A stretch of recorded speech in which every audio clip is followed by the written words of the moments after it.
May kinuwento tong inaanak ko na pinipilit mo daw isama tong si Angela. Sir. Wala po yun. Nakikipagkaibigan lang ho. May usap-usapan dito sa kumpanya ko na umalis ang isang empleyado natin dahil sa'yo. Ayoko na mangyari ulito. Wina-warningan kita. Warning? Sir, number 1 ako sa board exam sa batch namin. Kung ganyan lang din naman, magre-resign na ako. Louie, pag-usapan natin to. You're a good engineer and an asset to the company. Yan ba gusto mo? Gusto mag-resign? Sige, mag-resign ka na. Umalis ka na rito. Hindi ko kailangan ng mga katulad mo. Yayabang.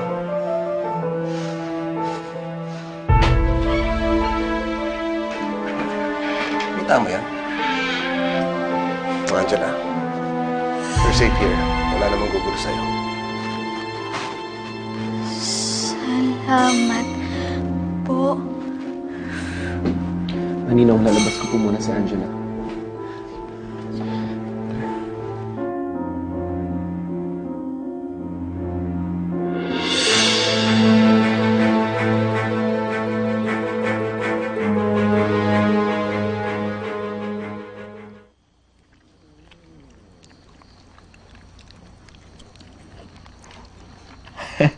Mukhang nagustuhan mo rin ah.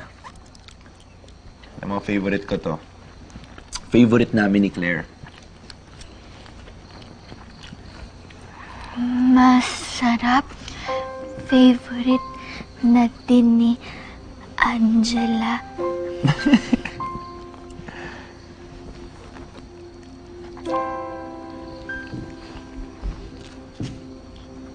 Thank you. Salamat.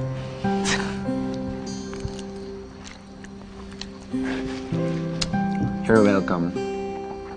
Kung buti na lang tinake out namin yan. Di bale. Next time, dadalhan ulit kita. Okay ba yan? Calvin, salamat sa pagdating kanina sa pagpapaalis kay Louie. About Louie, talaga bang ile-let go natin siya just because of Angela? Nakita mo ba kung paano ko pagsalitaan nun? Napakayabang. Baka kasi na-offend dahil kinampihan mo agad si Angela. For all we know, misunderstanding lang yung kanila eh. Aminin naman natin, di ba? Medyo hirap naman talaga umintindi yung isa. Ikaw naman, kinampihan mo agad yung Angela. Protective ka kaagad. Masyado naman yata malakas sa'yo yung batang yun. Sus, Angela. Naman wala yun. Alam mo kung naaalala mo lang sana yung mga pinagdaanan natin dati.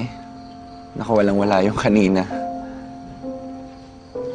Hindi na importante kung wala kang maalala or may maalala ka. Sa Angela ang importante magkaibigan tayo. Dito lang ako lagi para sa'yo. Basta magsabi ka lang.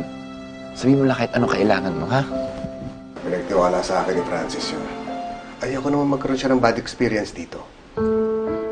At isa pa, alam naman natin na may diferensya siya. Yeah, I know. Ang akin lang, di hamak naman na mas matagal na sa atin si Louie. And he is really dependable. Well, sayang din si Louie. Mababawasan ka ng engineer. Ikaw lang ang mahihirapan. You have pending projects. Sure, kaya mo yung architect work, pero yung engineering side, kailangan mo ng tao. That's right. Magsabi lang kay Calvin. Pogi. Wow naman. Naalala mo pa yun? Tuma-high five ka na rin, ha?